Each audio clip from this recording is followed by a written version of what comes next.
Tabernacle, il y a eu SmackDown au Canada et tout s'est déroulé comme certains d'entre nous le sentaient. Mais vous allez voir que c'est pas forcément une mauvaise nouvelle, parce qu'il y a quand même beaucoup à dire sur ce show bleu qui va mieux. Allez la gang, on va parler de tout ça, vous êtes bien sur Johnny Catch, Austin SmackDown, c'est parti. On peut dire qu'on a un peu une ambiance québécoise dans cette émission du jour, mes amis, et c'est logique puisqu'on avait l'incroyable Kevin Owens qui avait le title shot contre CM Punk sur ses terres à Toronto, au Canada, et j'ai beaucoup à dire dessus, et réjouissez-vous, dans l'ensemble, il y a quand même globalement pas mal de positifs, et oui, d'ailleurs n'hésitez pas à vous exprimer vous en commentaire si vous n'êtes pas du tout d'accord, mais moi personnellement, rien que démarrer un SmackDown et voir, constater qu'on a deux grosses feuds, deux grosses rivalités. Quand je dis grosse, c'est dans le sens entre deux gros noms. En même temps, dans un même show, déjà, bon, ça devrait être la base évidemment, mais rien que ça, c'est devenu un luxe de 2 jours. Donc avoir en même temps Cody Rhodes, Randy Orton d'un côté, et le programme Kevin Owens, CM Punk de l'autre, et au milieu, un petit trublion, Sami Zayn, et on peut dire qu'il a vraiment été un trublion, qui se balade un peu au milieu. Bon, après, les trublions du mid-card, on pourrait les appeler comme ça, Gunther et Finn Balor aussi, dans une moindre mesure, bon ça, je vais pas trop m'y attarder, tout ça fait que j'étais quand même enthousiaste, et franchement, il y a pas mal d'éléments qui m'ont plu, et surtout, là ce qui m'excite le plus personnellement, et ça c'est rare, tellement rare à la WWE de 2 jours, c'est que j'ai aucune idée dans quelle direction tout ça va aller, encore plus après le finish du match pour le titre, qu'on attendait donc depuis 2 semaines. Bon, un build-up assez léger entre les deux hommes, Punk et Owens, mais bon, d'abord, j'aimerais quand même parler de ce qui a ouvert le show, Orton et Cody.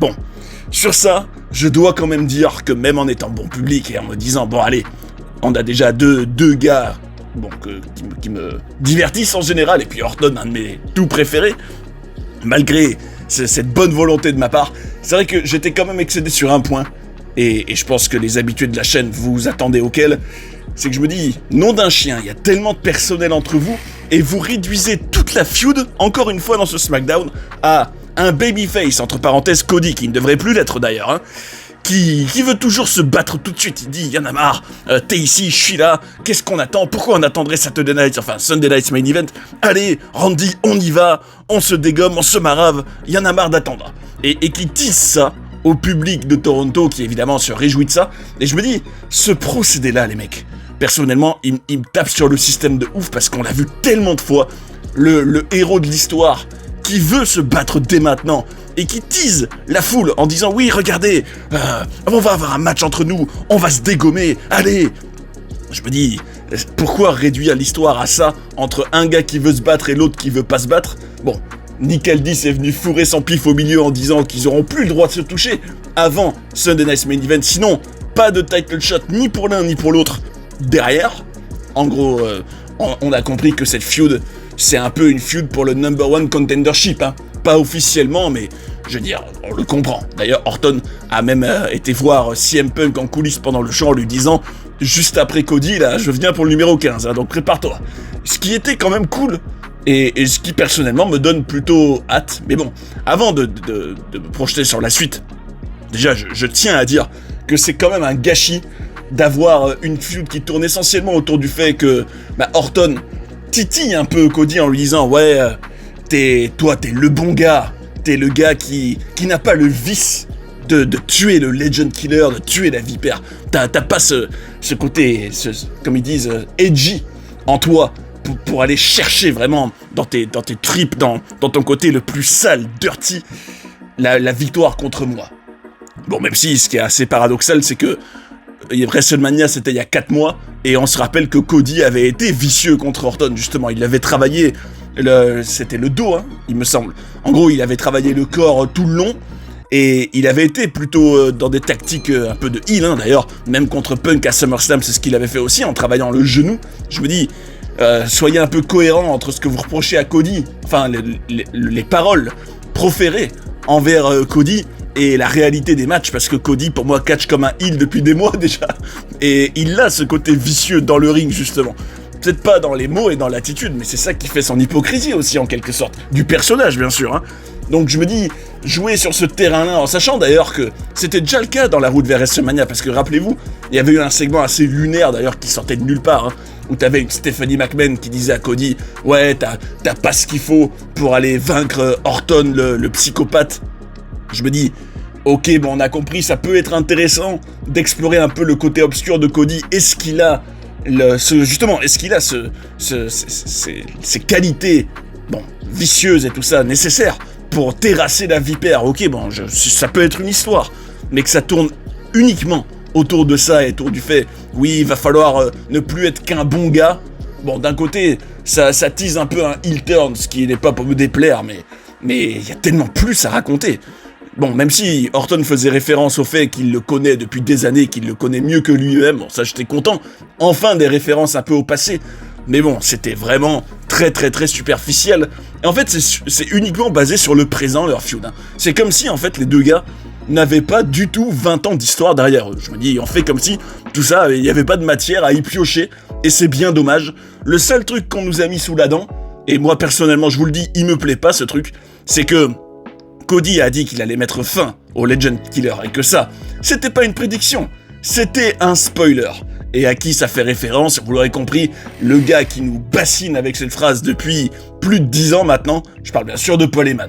Et ça, je vous le dis tout de suite, pour moi, c'est une très mauvaise idée, et il semble parti dans cette direction, là, la WWE, alors dites-moi si vous n'êtes pas d'accord, hein, mais pour moi, Cody ne doit pas du tout être un Paul Heyman guy, pour plein de raisons évidentes. Déjà, il y a d'autres catcheurs qui sont pas bons au micro, ou qui devraient pas parler, en étant par exemple des monstres heels, qui ont beaucoup plus besoin d'un Paul Heyman pour les survendre, un peu dans la formule Brock Lesnar, on va dire, comme Paul l'a fait avec Brock Lesnar pendant des années.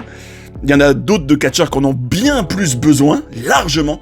Puis surtout, je dis que Cody, on peut lui trouver un côté fade, générique et tout ça, mais il sait quand même parler au micro, Cody. C'est vrai. Surtout quand il est féroce et énervé, Cody peut être convaincant au micro quand même, malgré tout. Donc je me dis, quel intérêt d'avoir à côté de lui un Paul Heyman qui lui monopoliserait peut-être la parole, et qui parlerait peut-être à sa place. Alors peut-être qu'il partirait sur une formule plus de Wiseman à la Roman Reigns, où Roman parle quand même, enfin donc où Cody parlerait quand même. Mais je me dis, Cody n'en a pas besoin, enfin ça lui apporte encore plus de spotlight en quelque sorte, en ayant Paul Heyman à côté de lui, puis surtout quand tu vois ce que Paul Heyman n'a pas apporté à ses derniers fidèles, en quelque sorte, ces dernières années. Je me dis, Cody n'a pas du tout besoin d'un Paul Heyman, pas du tout. J'aurais bien plus préféré qu'il soit un Paul Levesque guy entre nous, ça aurait été bien plus original. Bref, Cody, j'espère qu'on va pas dans cette direction et que c'est juste pour amuser la IWC qu'on nous tease un peu ce Paul Heyman guy turn, j'ai envie de dire. Bref, ça m'a pas vraiment plu. Bon. Après, je me dis, ça raconte quand même une histoire, donc moi qui ne jure que par ça, je peux quand même pas me plaindre. En gros, est-ce qu'il est assez méchant pour battre Orton ou pas?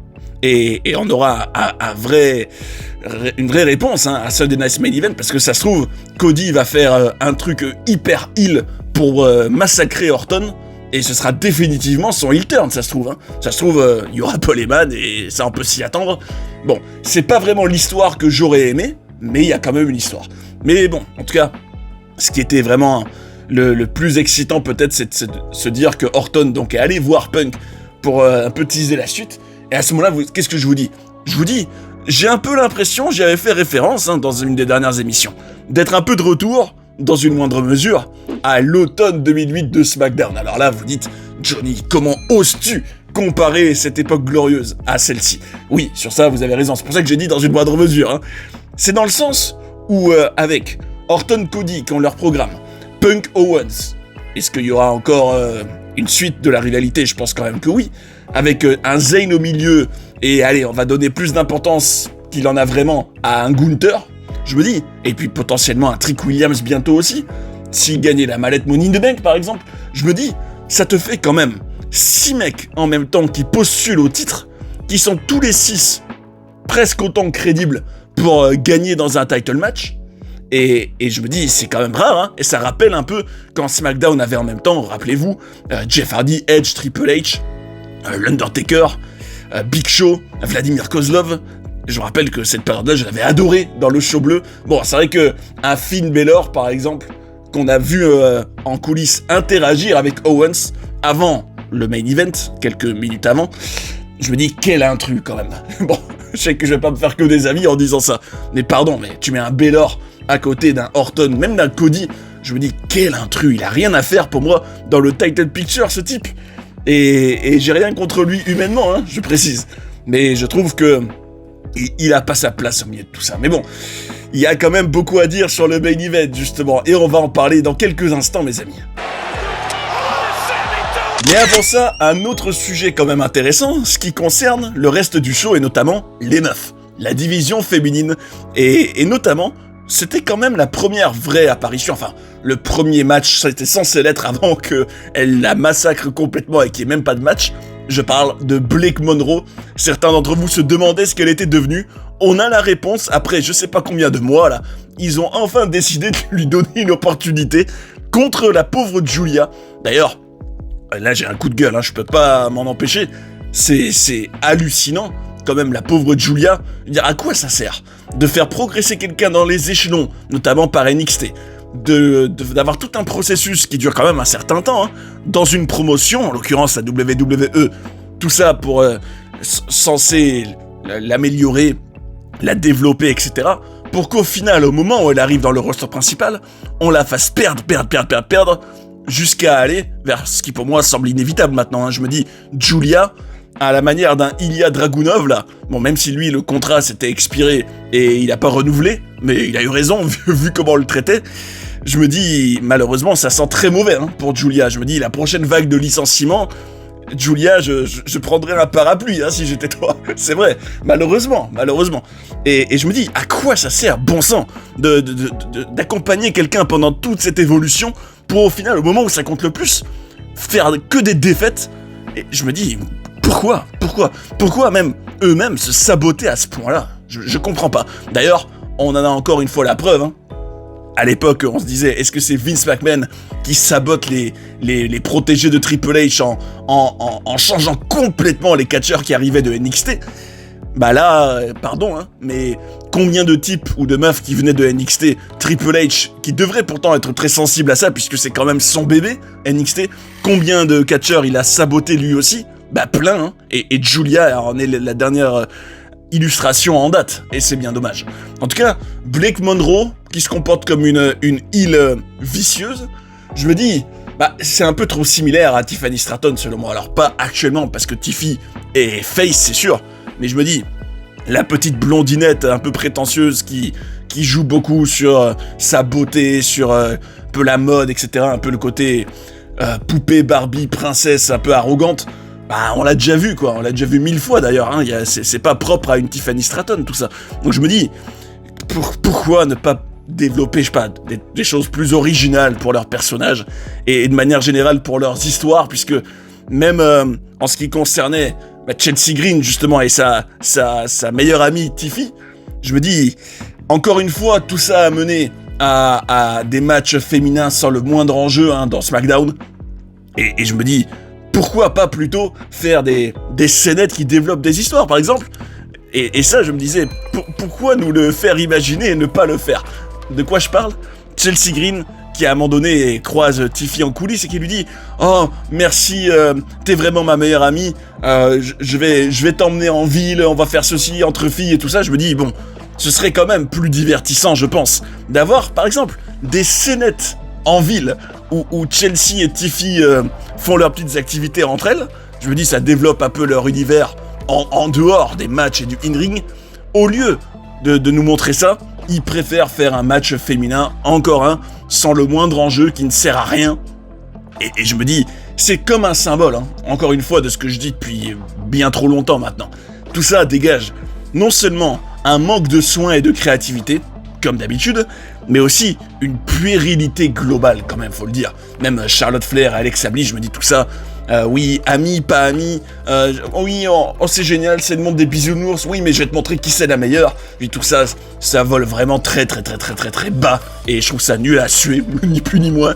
Et je me dis, je pense par exemple, rappelez-vous, est-ce que ça parle à certains Pour ceux qui ont fait l'épopée Inside Catch Attack sur la chaîne, bien sûr que oui. Quand, vous savez, c'était l'époque où Edge avait emmené Vicky Guerrero. C'était quoi? C'était dans une sorte de salon où il y avait des massages, soda et compagnie, il me semble. T'avais même un Teddy Long en arrière-plan qui était hilarant. Je me rappelle de ces scénettes-là, par exemple. C'était un peu le fil rouge d'un SmackDown en 2008, où t'avais comme ça les petites aventures de Edge et Vicky en ville. Enfin, en tout cas, leur petite vie en dehors de l'arène et de la WWE. Et je me dis, ça, on le voit littéralement plus jamais. Alors que là, par exemple, la pseudo-amitié Chelsea-Tiffany Stratton, ce serait sympa. Surtout, je pense que Chelsea ne demande que ça. Hein. Elle qui fait parfois des scénettes sur ses propres réseaux sociaux et qui aime aussi être dans le côté divertissant et des histoires. Je me dis, elle serait en plus excellente, je pense, dans ce genre de scénettes. Alors pourquoi ne pas le faire? Très dommage. Et sinon, bon, qu'est-ce qu'on avait d'autre? On avait aussi l'angle Trick Williams, Baron Corbin autour du titre US qui continuait. Et il y a quand même un élément intéressant que je vais relever. Bon, à part que c'était beaucoup de phrases, de formules toutes faites qu'on a entendues 1000 fois. C'est le fait qu'il y aura un match entre Corbin et le rappeur Lil Yachty qui est encore dans les parages à faire de l'ombre à Trick Williams malheureusement. Mais cette fois-ci c'est un peu original parce que Yachty devra affronter Corbin à Sunday Night's Main Event. Et il devra survivre 5 minutes contre Corbin dans le ring, en sachant que Lil Yachty, dans le kayfabe en tout cas, est quelqu'un de totalement novice qui ne sait pas du tout catcher, qui a jamais été dans le moindre ring, en tout cas dans un vrai match. Et ça conditionnera la possibilité pour Trick Williams d'avoir un title shot, encore un, contre Corbin derrière. Donc je me dis, bon, ça rajoute un match avec de l'enjeu. Est-ce que Trick Williams, à ce moment-là, pourrait se retourner contre Lil Yachty qui lui coûterait le titre US, enfin l'opportunité, et même le fait qu'un type doive survivre en étant totalement novice contre un autre catcheur, je dis, oh, ça change un peu d'habitude. Quand ils font un peu des choses légèrement rafraîchissantes, faut quand même le souligner. C'est vrai. Et donc ça, je demande quand même à voir. Mais bon, les gars, dans ce show qui était bien structuré, hein, qui était tout, en gros, tout se dirigeait vers le main event, avec quelques petits segments en coulisses entre les différents acteurs, tout allait vers le match pour le titre, et on va en parler, c'est maintenant. Et franchement, je vous le dis, j'étais plutôt excité hein, avant ce Owens Punk, avec en plus un hype package, comme on dit, d'avant-match qui était pas mal du tout, même si on pouvait déplorer juste le fait que ce soit un peu de la musique générique, et non plus, par exemple, je sais pas moi, trouver un morceau existant qui colle bien à l'histoire, ça aurait été parfait. D'ailleurs, je soupçonne la WWE, bon, même si il y a évidemment des morceaux pour notamment les team songs des shows dont ils prennent les droits, mais je soupçonne la WWE hein, de sous Tikeo de vouloir faire des économies et de pas trop dépenser de l'argent en copyright pour des musiques, pour les hype packages. Parfois en tout cas, là par exemple je pense que ça aurait fait le plus grand bien. En tout cas je m'attendais quand même à une chose et je me demandais est-ce que la WWE va faire le scénario prévisible, à savoir Sami Zayn. Je sentais ça arriver personnellement, je pense que beaucoup d'entre vous aussi allait coûter la défaite à Owens. Ça, je me disais, je le sens venir. Mais bon, je me disais, tant que ça raconte une histoire, et que je ressens quand même la haine entre les deux, entre Owens et Punk, ça m'aurait suffi à mon bonheur, pour ce soir-là en tout cas. Et franchement, je vous le dis, j'ai été servi en termes de tension et d'électricité. Et vous savez que je prends très souvent en exemple le match, le fameux, hein, entre Bret Hart et Stone Cold Steve Austin, 1997, WrestleMania 13, qui est une vraie bagarre entre deux hommes virils qui peuvent pas se voir en peinture, qui pour moi symbolise ce que devrait être un match de catch plutôt que une succession de spots chorégraphiés entre deux performeurs visiblement complices, alors que tout le but c'est de nous faire croire qu'ils se détestent, qu'ils peuvent pas se voir. Je me dis là, je l'ai ressenti ça, la haine entre les deux. Un Owens qui voulait lui rentrer dedans dès le début, avant même que le match commence. Un Owens qui n'y allait pas de main morte dans ses patates entre les prises. Et d'ailleurs, qu'est-ce que c'est important, les gars, d'avoir, selon moi, hein, des coups, parfois qui sont tout basiques, hein, mais entre deux catcheurs comme ça. Ça te montre qu'ils veulent se faire mal, quoi. Ils veulent se faire des dommages, ils veulent se maraver l'un et l'autre. Et c'est ça qu'on veut ressentir dans un match de catch. Moi, en tout cas, je préfère 1000 fois ça à un Spotfest 5 étoiles du parasite Meltzer. C'est vrai. Et là, je l'ai ressenti entre Owens et Punk. Et ça m'a plu. Donc, dans l'ensemble, ce match, je l'ai plutôt bien aimé.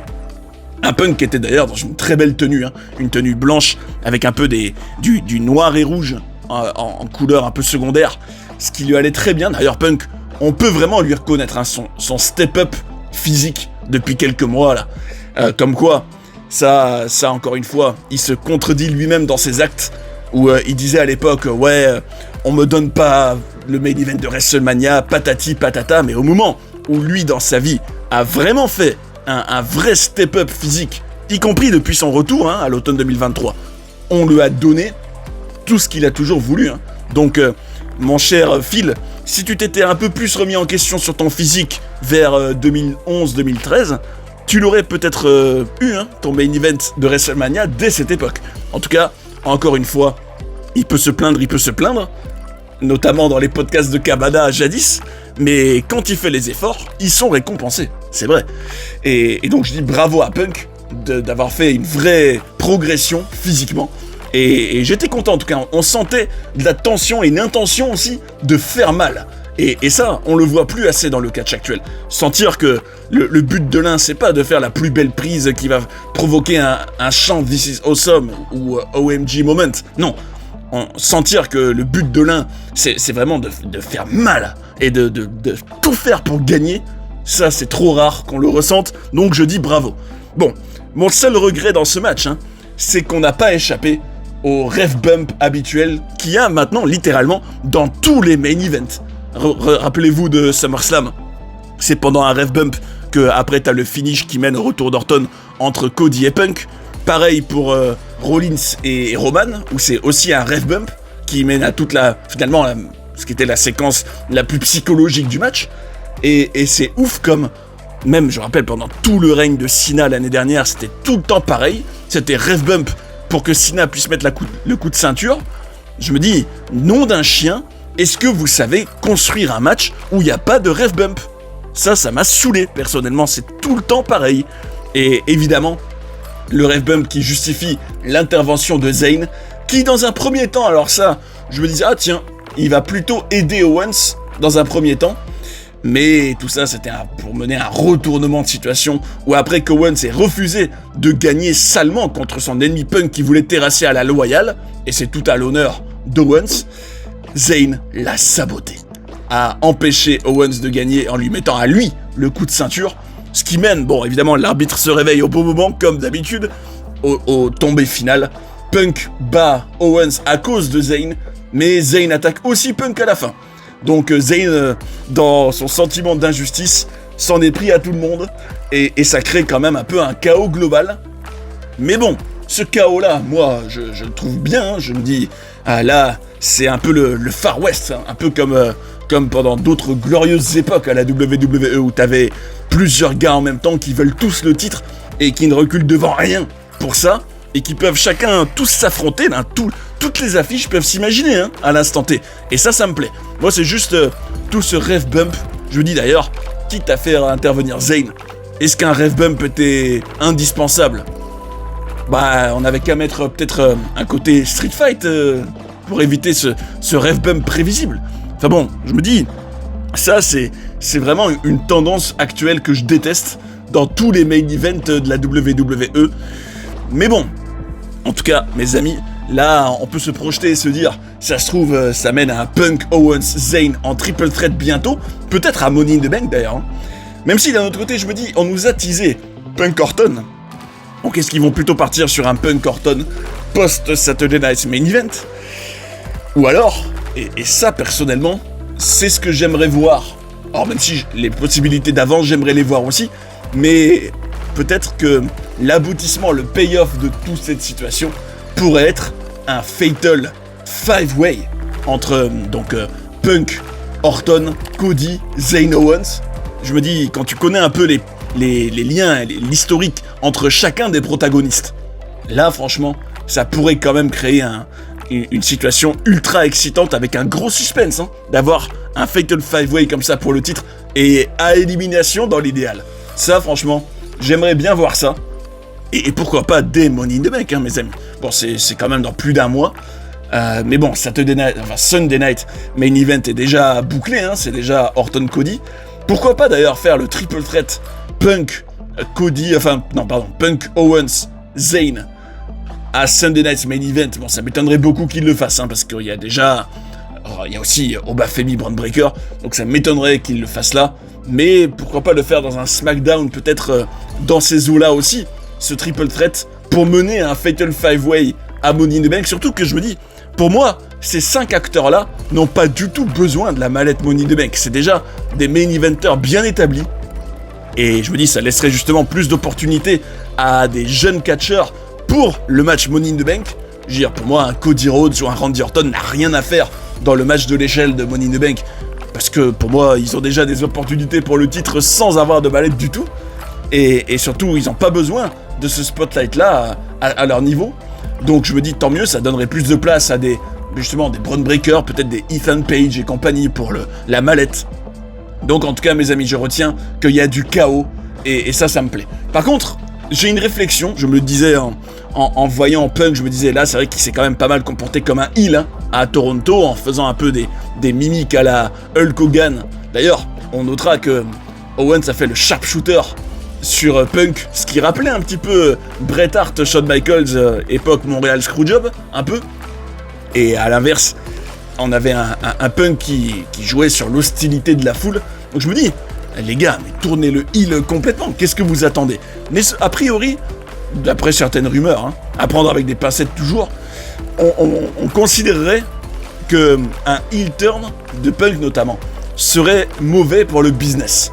Et je pose le débat, et personnellement je suis pas d'accord.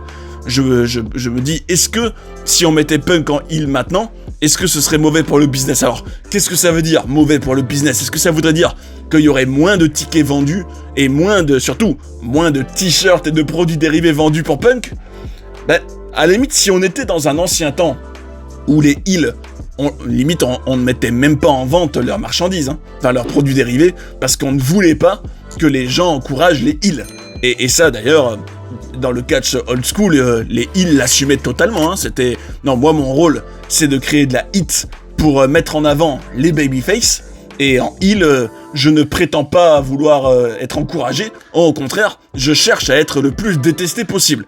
Et ça, c'était une époque qui, pour moi, est beaucoup plus logique. Mais d'un autre côté, avec le temps et, on va dire, les stéréotypes du babyface ennuyeux par rapport au heel bien plus libre et imprévisible, les gens de plus en plus aimaient les heels. Pour ça d'ailleurs aussi que leurs marchandises ont été vendues tout comme les faces d'ailleurs au fil du temps. Donc je me dis, pourquoi avoir un raisonnement où tu te dis ouais mais je vendrai moins de produits dérivés en étant heel alors qu'on est dans une époque où ça ne veut presque plus rien dire. Regardez par exemple Roman Reigns pendant tout son règne, y compris l'actuel, mais surtout celui d'avant, l'historique de 1316 jours. Dire les produits dérivés, il les vendait tout autant, et pourtant c'était un heel. Hein. Donc je me dis, là, je pense que Punk en heel ou face, il aurait quand même ses produits dérivés s'il y tient tant, surtout si son personnage est vraiment bon et vraiment divertissant. Hein. Je me dis, il y a que les enfants, à la limite, qui ne voudraient plus prendre ces produits dérivés, etc. Mais en soi, purement en termes de spectacle et en apport, en apport qualité pour SmackDown en l'occurrence, je pense qu'il y a tout à gagner et je pense que c'est stupide de se limiter créativement et d'empêcher des heel turns, même pour Cody, juste sous le prétexte que ouais, ça vendra peut-être moins de produits dérivés. Je dis les gars, pensez au long terme au lieu d'avoir cette mentalité de vouloir vendre leurs produits maintenant. Pensez au long terme, avoir un Cody divertissant et bien plus excitant. Ça donnera envie à de plus en plus de monde à regarder SmackDown, à suivre les shows, à aller dans les salles, à acheter des tickets et potentiellement à acheter des t-shirts d'autres catcheurs en compensation. C'est vrai. Donc je me dis, cette philosophie du court terme de non, il faut notre profit à court terme, je la déteste personnellement. Et je me dis, ça les bride créativement et c'est bien dommage. Et justement, puisqu'on parle un peu de comment gérer un peu la carrière de certains catcheurs, j'avais envie de terminer sur le cas Dragunov. Alors c'est rare que je parle de lui, mais pour moi, c'est un exemple, une fois de plus, hein, d'une tendance qui est de plus en plus visible. Regardez un peu. Là, donc, vous aurez compris que Dragunov, c'est terminé. À la WWE, d'ailleurs, on en parlait dans une des dernières émissions. Il n'a même pas attendu la vague de licenciement, lui, a priori. Là, basta, terminé. Il en a eu sa claque. Et donc, on a eu un peu quelques fuites, si on peut appeler ça comme ça, bien sûr, hein, des coulisses. Comme quoi, Triple H voyait Dragunov comme un grand talent, mais pas un draw. Vous savez, un draw, c'est quelqu'un qui vend des tickets, quelqu'un qui mobilise les foules. Et ça, donc, Dragunov, il y avait ce plafond de verre, hein, aux yeux de Triple H, qu'il n'avait pas ce statut-là pour éventuellement devenir un draw.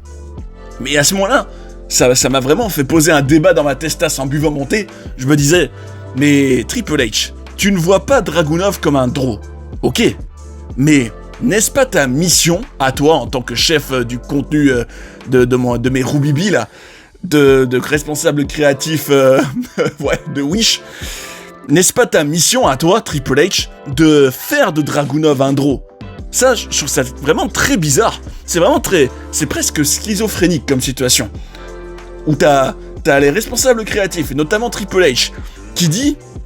alors oui, Damien Priest par exemple, tu peux te plaindre, mais que c'est toujours les mêmes qui ont le spotlight. Mais est-ce que t'es aussi over que Cody, que Roman? Dès que t'es aussi over qu'eux, tu l'as ton spotlight. Mais à ce moment-là, je dis, mais Triple H, tu parles exactement, et pareil dans ce que tu as l'air de penser de Dragunov en disant, ouais, c'est un grand talent, hein, mais c'est pas un draw. Mais Triple H, tu parles comme si le fait que quelqu'un devienne ou pas un draw, ou que quelqu'un soit over ou pas, que c'était pas entre tes mains. Mais c'est totalement entre tes mains, c'est même ta mission principale, Triple H, de rendre toutes les histoires over, et de faire de tous les catcheurs des types qui vendent des tickets et qui font déplacer les fans. Et qui font même revenir les fans qui en ont marre. Je me dis, c'est ta mission, Triple H. Pourquoi te dédouaner de ça? Et pourquoi faire comme si tout ça n'était pas entre tes mains? Et d'ailleurs, ça me fait même vous poser un autre débat. Si Triple H considère que Dragunov c'est pas un draw, alors, je comprends pas. Mais est-ce que un Dragunov, tout comme tant d'autres, n'était pas censé arriver de NXT en étant déjà prêt et en étant déjà totalement préparé à exploser dans le roster principal, en ayant tout de suite une situation importante, une feud importante, une mise en avant? Je comprends pas. Alors, si Triple H nous dit que Dragunov, en gros, n'est pas un draw, à quoi ont servi ces années à NXT alors? Est-ce que le but, au moment de le recruter, c'était pas de faire de lui, justement, non pas un simple grand talent, comme il le dit, mais de le faire progresser pour devenir un draw, en tout cas, d'avoir toutes les qualités nécessaires pour être un draw. J'arrête pas de dire le mot draw, mais c'est vrai, c'est ça. Hein. Je comprends pas alors. Est-ce que en ayant cet avis sur Dragunov, Triple H ne reconnaît pas lui-même que NXT ne sert à rien et que NXT échoue à préparer les catcheurs pour le roster principal et pour une potentielle mise en avant dans le title picture? Est-ce qu'il reconnaît lui-même que NXT donc ne sert à rien à part préparer des catcheurs, enfin des athlètes à catcher, ok, mais rien de plus? Je me dis, c'est pour moi c'est un aveu d'impuissance et surtout un aveu d'incompétence de voir Dragunov comme un simple grand talent et rien de plus. Alors que le gars vient de passer, je sais pas combien d'années, combien ça fait, ça doit faire au moins 5 ans qu'il est là, lui, minimum. Au moins 5 ans qu'il est dans l'usine de la WWE. Et d'ailleurs, je me rappelle du pseudo-enthousiasme, surtout de l'IWC hein, et des Marks, au Raw du lendemain de WrestleMania 40, où il avait débuté, je me rappelle. C'était le fameux Raw où t'as Triple H qui lance un peu la Paul Levesque era avec Cody Rhodes en poster boy, etc. C'est la nouvelle ère. T'avais les gars qui se réjouissaient. Ah, regardez, il a lancé Dragunov. Ça y est, c'est Triple H, il met ses gars en avant. Ils vont tous briller. Bah, regardez, 2 ans et demi plus tard, il a été complètement incapable d'en faire quoi que ce soit de plein de talents de NXT. Et c'est un incompétent. Et voilà, et tout ça n'était qu'un camouflet. Ça, ce mot me tue d'ailleurs. Un vrai grand camouflet, hein. Époque 2024, tout ça. Nouvelle ère. oui, c'est au final rien du tout. Dragunov dégage comme un malpropre en qui on n'a jamais vu le moindre potentiel pour être un main eventer, alors que le gars venait de passer quand même des années à NXT, puis quand même plus de 2 ans dans le roster principal, sans qu'on fasse vraiment quoi que ce soit de lui. C'est vrai. Et je me dis, si tu ne comptais pas, je m'adresse un peu à Triple H, si tu ne comptais pas le développer une fois qu'il est dans le roster principal pour en faire un gros, si tu ne comptais pas le préparer à NXT pour devenir un main eventer dans le roster principal, alors, à la base, pourquoi le signer ? Si tu ne vois pas en lui, parce que si tu considères que c'est pas entre tes mains, et que c'est pas ta mission de le faire progresser pour qu'il devienne un main eventer, si tu considères que, à partir du moment où tu le signes, c'est à lui de se mettre over tout seul, et que tu ne le vois que comme un grand talent, mais rien de plus, alors à la base, pourquoi tu l'as signé ? Pourquoi signer des gars si tu ne les vois pas comme des main eventers, en considérant que toi-même tu te dis que c'est même pas ton rôle d'en faire des main eventers, alors que si, hein. Je me dis, alors, ça trahit la réalité, et ce sera mon mot de la fin, ça trahit la réalité, mes amis, des signatures de catcheurs par Triple H. Tout ça, c'est juste pour faire plaisir aux marks, pour faire plaisir aux fans du web, en faisant signer des sensations des indies, pour faire plaisir à cette niche qui empoisonne le catch en réalité. Parce qu'il se dit, j'aurai la cote auprès d'eux si je fais signer un de ces chouchous, et comme je sais que la IWC est particulièrement bruyante, si jamais je suis remis en question, ils seront les premiers à me défendre. Si ils se rappellent, bah non, Triple H est notre tonton, il nous a fait signer Dragunov, notre petit préféré. Non, we want Ilya, we want Paul Lévesque. Et je me dis, voilà mes amis, ce qui pour moi est la grande mascarade derrière toute cette attitude de Triple H vis-à-vis des catcheurs des indies, vis-à-vis de NXT. Je me dis, le temps est en train de nous montrer que tout ça, c'était bien plus une stratégie pour se mettre les marks et les fans hardcore dans la poche, plutôt qu'une envie sincère de faire de jeunes catcheurs méritants des main eventers. Voilà, je pense que Triple H se trahit de plus en plus sur ses vraies intentions. Mais bon, ça se trouve, vous n'êtes pas du tout d'accord, et je vous invite à me dire en commentaire ce que vous en pensez. En tout cas, ce SmackDown, il y avait quand même beaucoup à dire. On se retrouve évidemment très vite pour débriefer Raw et pour débattre autour de vos passionnants commentaires. Merci à vous tous, merci aux abonnés premium, et merci à toute la communauté fabuleuse avec tous ces magnifiques débats qui nous passionnent tous. Et espérons que, avec cet été qui se termine, que SmackDown soit à l'aube d'un automne apocalyptique 2026. Et pouf, je réapparais. Un documentaire fait aux petits oignons pour passer un beau moment tranquille. Ça vous tente ? Alors c'est juste ici. Vous êtes plutôt chaud pour une playlist catch caviar ? Guettez-moi ça, c'est pour vous. À tout de suite les tigres.